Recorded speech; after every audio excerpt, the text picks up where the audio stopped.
இருக்கிறேன் என்று கர்த்தர் சொல்லுகிறார். யோசிச்சு பாருங்களேன். உங்களை விடுதலையாக்கும்படியாக தான் கர்த்தர் உன்னோடு இன்னைக்கு பிரயாணம் பண்ணுகிறார். ஹல்லேலூயா. விசுவாசிக்கிறாமே சொல்லுவோமே. அநேக தேவ மனிதர்கள் அநேக சூழ்நிலையில், பரிசுத்தவான்கள், நம்முடைய தகப்பனார்கள் அநேக பிரச்சனைகள் இருந்தும் தேவன் அவர்களோடு இருப்பதனால தேவன் ஒவ்வொரு நாளும் இந்த பிள்ளையை விடுதலை ஆக்க வேண்டும் என்றே சித்தமாக இருக்கிறார். இன்னைக்கு அவரை சொந்த இரட்சகராக ஏற்றுக்கொண்டிருக்கிற, இயேசுவை சொந்த இரட்சகராக ஏற்றுக்கொண்டிருக்கிற என் அன்பு ஜனமே, என் தேவன், என் கர்த்தராகிய தேவன் உங்களோடு பேசி கொண்டிருக்கிறார்.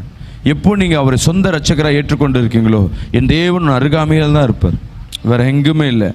உன் அருகாமையில் தான் இருக்க. நீ தூங்கும் போதும், விழிக்கும் போதும், நீ நடக்கும் போதும், வேலை செய்யணும் பொழுதும், பிரயாணம் பண்ணும் பொழுதும் என் தேவாதி தேவன் உன்னோடு தான் கூட இருப்பார். உனக்கு சிறிய பிரச்சனைகள் வரும்போது அவர் துன்பப்படும்